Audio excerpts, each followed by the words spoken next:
বাড়ি মাটির হোক বা ইটের হোক, আমি আমার ঘরকে পরিষ্কার পরিচ্ছন্নভাবে পরিপাটি করে গুছিয়ে রাখি।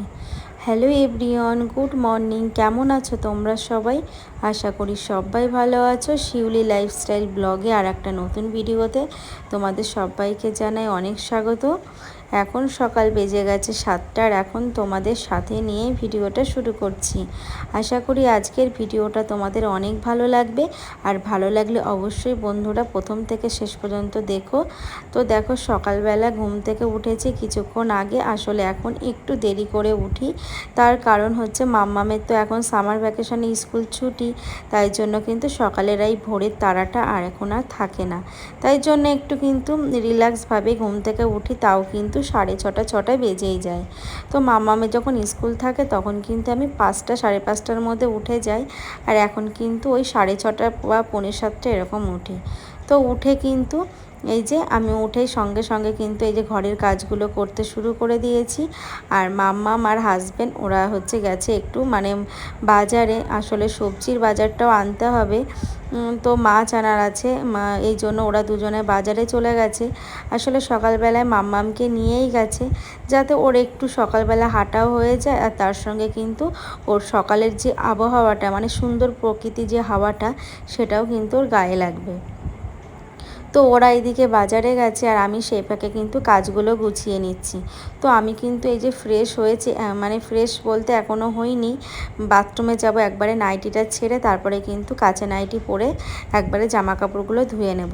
সকালবেলা উঠে কিন্তু এমনি জাস্ট ফ্রেশ হয়েছে, আর হাজব্যান্ডকে কিন্তু বেড টি দিয়েছি। ওর আবার বেড টি না দিলে কিন্তু ওর ঘুমই ভাঙে না। তাই জন্য ও যখন ঘুম থেকে ওঠে আমাকে কিন্তু অবশ্যই কিন্তু চা দিতে হয়। ও বিছনায় বসে চা খেয়ে তারপরে কিন্তু বিছনা থেকে নামে। তো এইভাবেই কিন্তু চলতে থাকে, আর আমাকে কিন্তু সব দিকে এইভাবেই দেখতে হয়, সবার খেয়ালই রাখতে হয়। কদিন ধরেই ভাবছিলাম যে বিছনাটা একটু গুছিয়ে নেব, মানে চাদরটা চেঞ্জ করব, আসলে যা গরম পড়ে গেছে। কিন্তু সময়ের অভাবে আর হচ্ছিল না। আর ঘরের মধ্যে দেখবে ঘরটা যেমনই হোক না কেন, বিছনাটা কিন্তু যদি পরিপাটি থাকে না, ঘরটার কিন্তু সৌন্দর্যটাই বেড়ে যায়। মানে ঘরের মধ্যে সৌন্দর্যটা একটা অন্যরকম শান্তিও লাগে। আর যখন তুমি ঘরে ঢুকবে দেখবে ঘরটা ভাঙা হোক বা ইটের হোক, ঘরটার মধ্যে যদি গোছানো থাকে না, তো সেই ঘরটা কিন্তু রাজপ্রাসাদের থেকেও কিন্তু কম নয়। তো আমি এই জন্য কিন্তু সবসময় চেষ্টা করি ঘরের ভিতরে যেমনই হোক না কেন ঘরটাকে একদম সুন্দরভাবে পরিপাটি করে গুছিয়ে রাখার। ঘরের ভিতর আমার অগোছালো একদমই ভালো লাগে না, বিশেষ করে জামা কাপড় তো একদমই অগোছালো ভালো লাগে না। আমি যখনই জামা কাপড় কেচে দিই তারপরেই কিন্তু সঙ্গে সঙ্গে গুছিয়ে নিই। আর বিছনার চাদরটা আমি 2 দিন অন্তর অন্তর কিন্তু আমি চেঞ্জ করি। আসলে বাচ্চা আছে, সেদিকেও দেখতে হয়, ওরা তো এত দুষ্টু করে, তার জন্য কিন্তু চাদরগুলো নোংরাও হয়ে যায়। আর ঘর দুয়ার পরিষ্কার করা বন্ধুরা, এটা কিন্তু আমার অভ্যাস। আমি ঘর দুয়ার পরিষ্কার না করলে আমার একদমই ভালো লাগে না। যতক্ষণ না ঘরের ভিতর আমি বিছানাটা না গোছাবো, মনে হয় যেন ঘরের ভিতর কাজই শুরু হয়নি। তো তারপরে দেখো যে মাম্মামের টেবিলটা পেতে দিলাম, ওর আন্টি কিছুক্ষণ পরে আসবে, ও মাম্মামও কিন্তু পরে চলে আসবে। তো বিছানাটা গুছিয়ে ভাবলাম যে এখন না, ঘরটা আগে ঝাড় দিয়ে নিই, কারণ অনেকটা টাইম হয়ে গেছে বিছনার চাদর চেঞ্জ করে বালিশের কভার ভরতে গেলে সত্যি অনেকটাই সময় লাগে। আমাদের বাড়িটা যেমনই হোক না কেন, ইটের হোক বা মাটির হোক, ঘরটার মধ্যে কিন্তু নিজের কাছে একটা অন্যরকমই শান্তির জায়গা। আর নিজের ঘরটাকে কিন্তু সত্যি রাজপ্রাসাদের মতনই লাগে, যদি আমরা না সুন্দরভাবে পরিষ্কার পরিপাটিভাবে না গুছিয়ে রাখি। আর তারপরে দেখো ঘরটাকে সুন্দরভাবে এই যে পরিষ্কার করে ঝাড় দিয়ে নিচ্ছি। আর হাজবেন্ডও চলে আসবে, মাম্মাম চলে আসবে, ভাবলাম ওরা আসার আগে আমি যতটা পারি কাজগুলো এগিয়ে নিই। আর এইদিকে দেখো নিচের ঘরটাও আমি কিন্তু ঝাড় দিয়ে রেখে আসি। আসলে সব দিন তো তোমাদের নিচের ঘর উপরের রুম এগুলো তো দেখানো সম্ভব নয়, তাই উপরের রুমগুলো কিন্তু ঝাড় দিয়ে বিছানাটা গুছিয়ে তারপরে উপরে আসলাম। এসে দেখো সমস্ত রুম, তারপরে ব্যালকনি, রান্নাঘর সমস্ত কিছু কিন্তু সুন্দরভাবে ঝাড় দিয়ে নিচ্ছি। আর মাম্মামেরও পড়াতে চলে আসবে, ও আসলে পরে ওকে কিন্তু আগে ফ্রেশ করে ভালো করে হাত মুখ ধুইয়ে তারপরে ওকে খাইয়ে কিন্তু পড়তে বসিয়ে দিতে হবে। আর যেহেতু এখন সামার ভ্যাকেশান, তাই জন্য আন্টি কিছুদিন সকালে আসছে, আবার কোনো দিন হয়তো বিকালে আসছে, তো সেটা আমাকে জানিয়েই দেয়। আর এইদিকে ও কিন্তু বায়না করেছে ওর পাপার সঙ্গে হাঁটতে যাবে। তো দেখো এই জামা কাপড়গুলো না কালকে বিকালে কেচে দিয়েছিলাম, তো ব্যালকনিতে শুকিয়ে গেছে, তাই ভাবলাম নিয়ে এসে আমি এই যে সুন্দর করে জামা কাপড়গুলো আগে ভাঁজ করে নিই। ঘরের মধ্যে না অগোছালো রাখতে একদমই ভালো লাগে না, আর জামা কাপড়গুলো কিন্তু জায়গার জিনিস জায়গায় গুছিয়ে রাখলে দেখবে দেখতেও ভালো লাগে। আর সবসময় কিন্তু যেখানে জিনিস সেখানে গুছিয়ে রাখলে না দেখবে ঘরটার মধ্যে অগোছালো হয় না, ঘরটাও কিন্তু অনেক সুন্দরভাবে গোছানো থাকে। আর আমরা যদি একটা জিনিস বার করে এদিক ওদিক যদি ছড়িয়ে ছিটিয়ে রাখি, তাহলে দেখবে তোমার খাটনিটাও বেড়ে যায় আর গোছাতেও কিন্তু অনেকটা কষ্ট হয়ে যায়। তো আমাদের কিন্তু সবসময় কিন্তু এই যে নিজেকে একটু ভালো করে সময় রাখার জন্য ঘরদোর যদি সবসময় পরিপাটি থাকে, আমাদের কিন্তু এক্সট্রা করে আর কিন্তু আমাদের খাটনি করতে হয় না। তো তারপরে দেখো সকালবেলা এই যে তোমাদের সামনে অনেকক্ষণ পর আসলাম, তার কারণ একটু ব্যস্ত ছিলাম, আন্টি পড়াতে এসেছিলো, তো মাম্মামকে এইদিকে কিন্তু রেডি করছিলাম, তার ফাঁকে কিন্তু ডাল উচ্ছে ভাজাটা করে নিয়েছি। আর এইদিকে দেখো হাজব্যান্ড মাছ নিয়ে এসেছে, রুই মাছ, আর তার সঙ্গে দেখো চিংড়ি মাছ নিয়ে এসেছে। তো তোমাদের তো একটা কথা আমি বলতেই ভুলে গেছি, আমরা পরশুদিন যাচ্ছি হচ্ছে আমার বাপের বাড়িতে, ষষ্ঠীতে, যেহেতু হাজব্যান্ডের কিছুদিন ছুটি আছে, তা ও আমাদের দিয়ে চলে আসবে, এসে দুদিন ওর কাজ আছে, সেই কাজ মিটিয়ে তারপরে ও যাবে। তারপরে একবারে ষষ্ঠীর দিন আমরা বিকালের সময় আবার রওনা দেব, বাড়িতে চলে আসব।